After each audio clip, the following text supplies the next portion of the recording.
What's up, crew? Today we have Creature Compilation 14 and we are back with the voiceover.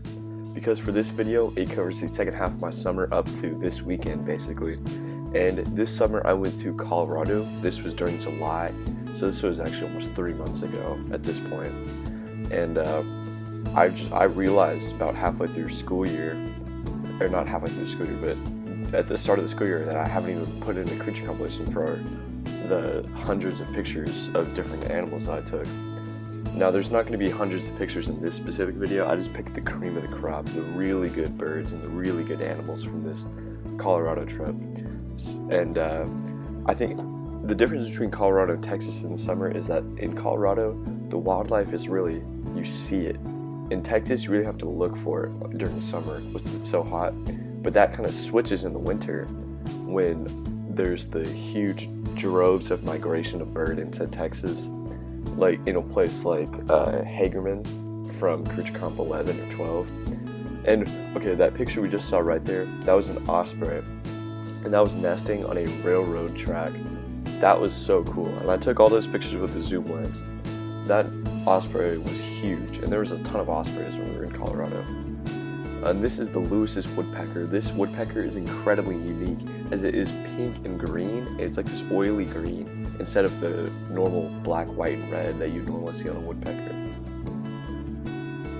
And in Colorado, yeah, like I was saying, it's much more biodiverse in the summer. It seems like the biodiversity in Texas is still obviously there, but in Colorado, just it's all like so evident. You can still see it in the summer.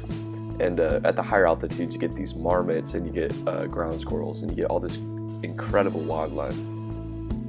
But the other thing about Colorado is how many ecosystems there are within it.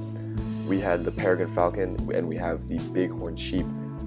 These were both at the Royal Gorge Bridge, which is in a canyon area. And this Triploid checkered whiptail lizard is actually endangered and almost only native to Colorado. So I'm very lucky that I got to see that.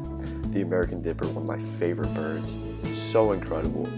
And these pictures are a little bit lower quality because I took these while I was fishing and didn't have my camera with me. And now we're getting into back in Texas. See, this biodiversity is still here. These are all bugs that I saw while I was doing a mothing event with Texas Parks and Wildlife, except this one was at my house. I was doing a mothing event with Texas Parks and Wildlife.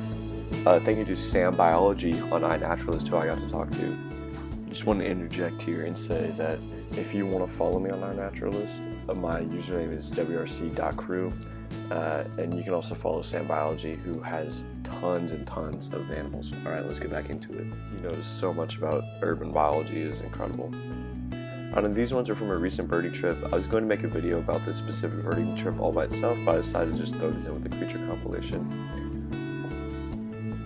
Saw some incredible stuff at the tail end of the summer, including this female Indigo Bunting, and quite a few woodpeckers, more than you'd expect to see during the summer months. And as the summer months started dwindling down, some birds started moving back up into North Texas, such as the black-necked stilts, and the ibises are starting to kind of congregate in these areas. This great blue heron was hanging out in this small little tree, and that was a really cool thing to see. Tricolored herons are actually a really cool sight for me to see, as they're only supposed to be on the coast, really. Formerly known as the Louisiana heron, they nest around the Gulf Coast area, but this one ended up all the way in the middle of downtown Dallas.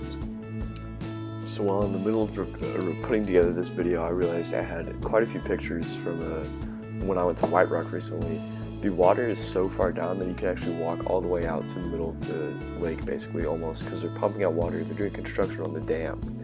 So these are a couple pictures from that, and yeah, it's actually crazy. It's a huge mud flat, and there's a lot of geese, and there's a lot of raccoon footprints everywhere.